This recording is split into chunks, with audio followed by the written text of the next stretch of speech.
जोङो बिजेपि दोलोनि दिनै गफुर हालामाव जिखिनिया बिटिआरआव हाबसनदोंमोन 28 खान गामि बे गामिनि गासैबो बिजेपि दोलोनि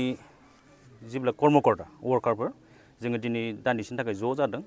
आरो फैगौ बिसायख'थिनि बिटिआर बिसायख'थिनि सायाव जोङो एसे सावरायलायनाय जादों बे बिसायख'थिखौ जोङो बोरै थारमाने बाहागो लागोन माबायदि मावनांगौ जोंनि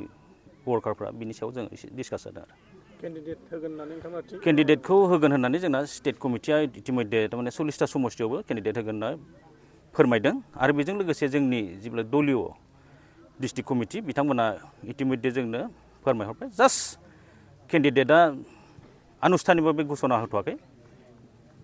मोननै रिजनेल पार्टी बर'नि रिजनेल पार्टीफ्राबो बेयाव हाबफैगासिनो दं औ हाबगोन बयहाबो राजखान्थि दोलोफोरा गावबा गाव माखासे इसु लानानै बेयाव हाबगासिनो जोंनि बिजेपिआबो मोनसे नेशनेल पार्टी हिसाबै जोंहाबो बेयाव इलेक्सन गेलेगोन आरो शान्तिप्रिय भाबै आरामाव बे इलेक्सना जालांगोन होननानै जों सानदों आरो जोङो बे बिसायख'थियाव जोङो देरहासार जागोनखौ जोंहा फोथायनाय दं जिहेथु जोंनि प्रत्येकखन गामियावनो जोंना बुथ कमिटिफोरा जोंहा स्ट्रंलि खामानि मावगासिनो दं बेनिखायनो जोंहा फोथायनाय दं आरो रायजोफोरा जथेस्थ' अनगोन मदद होगोन बेखौ जोंहा बिसास दं रायजो राजाखौ जोंहा खावलायनाया बेनो जोंनो फैगौ बिसायख'थियाव रायजो राजा नोंथांमोना जोंनो भट होनानै फैगौ बिटिआर जिथु सरकार बेखौ जोंनि बिजेपिनि दैदेननायावनो सरकारा जागोन होननानै जों फोथायनाय दं गतिके आरो बेजों लोगोसे जोंनि गोदानै हाबनाय बिटिआरआव हाबनाय जिथु गफुर हालामनि बर' रायजोफोरा गिबि भट होनो थांगासिनो बिटिआर इलेक्सनाव गतिके आसा खालामदों डेभेलपमेन्टआ जथेस्थ' जागोन जोंनि सरकार जायोबा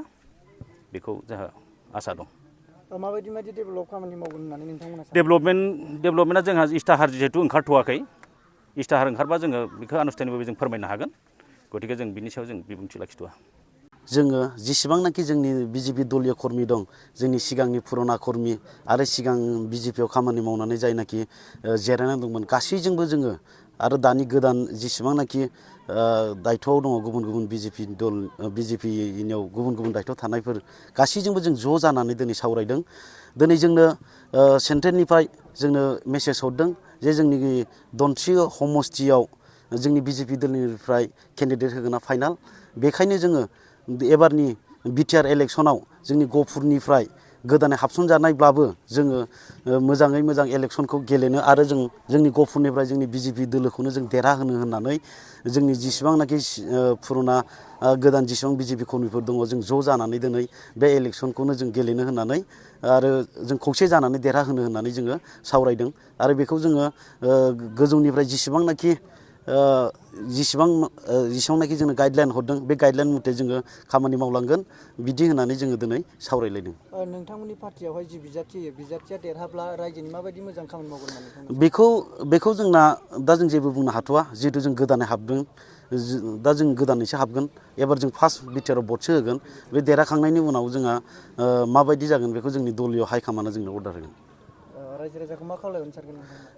रायजो राजाखौ जों बेखौनो खावलायगोन जिहेथु जोंनि बिजेपि गभर्नमेन्टनि दिनाव दिनै बिटिआर सुक्तिया जादों बेखायनो जोंनि बिजेपि गभर्नमेन्टआ जोंनि बर' जाथिखौ दानिफ्राय नङा सिगांनिफ्रायनो जोंनि बिजेपि गभर्नमेन्टनि दिनाव बिएसए सुक्ति जादों बिटिसि सुक्ति जादों आरो बिटिआर सुक्ति जादों बेखायनो जोंनि बिजेपि गभर्नमेन्टआ जोंनि बर' जाथिखौ जाहाथे गोबां सापर्ट होबोनाय हिसाबै दा जोंखौ आरोबाव डेभेलप खामानि मावनायाव लोगोसे जोंखौ मदद होगोन बेखायनो जोङो जोंनि बर'फोर साफ्रोमखौबो जोङो गफुरनिफ्राय जोंनि दनस्रि समस्तियाव हाबनाय मोनफ्रोमबो गामिनि रायजो राजाखौ जोङो बिजेपि दोलोआव भट होनो जों खावलायगोन कनफार्म दासिम जायाखै जेला कनफार्म जायो गोजौनिफ्राय जोंनो खबर हरगोन